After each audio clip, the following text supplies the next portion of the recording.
लइबौ tempo गड़िया तोरा घुमैबौ भूरी बजरिया। Chanchala recording studio Silao.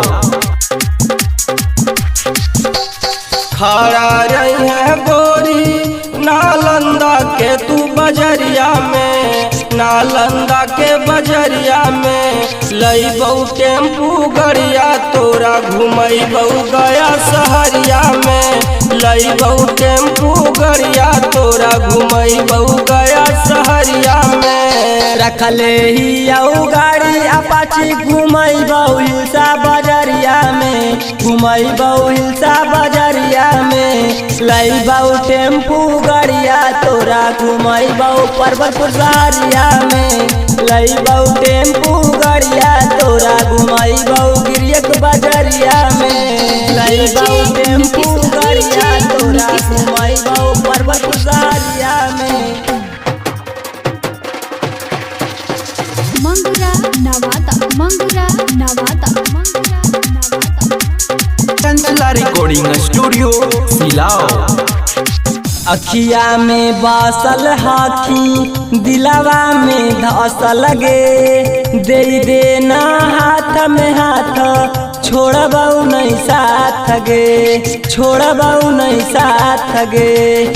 अखिया में बासल हाथी दिलावा में धसल गे, दे देना हाथ में हाथ छोड़बौ नहीं साथ गे। राजगिरी कुंड में साथे में हईबौ शादी रचैबौ मंदिरवा में, शादी रचैबौ मंदिरवा में।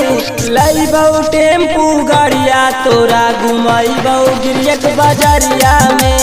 लइबौ टेम्पू गड़िया तोरा घुमैबौ गिरियक बजरिया में। लइबौ टेम्पू गड़िया तोरा घुमैबौ गिरियक बजरिया में। मंगुरा नवादा, मंगुरा नवादा, मंगुरा नवादा। Chanchala recording studio Silao. करहियौ प्यार तोहसे वचन निभाइबौ, भले ही जात दोसर साथ निभाइबौ, साथ निभाइबौ। करहियौ प्यार तोहसे वचन निभाइबौ, भले ही जात दोसर साथी रचैबौ। मानिल धीरज पवन के बतिया बंजो संजय सिंह के मेहरिया गे, संजय सिंह के मेहरिया गे।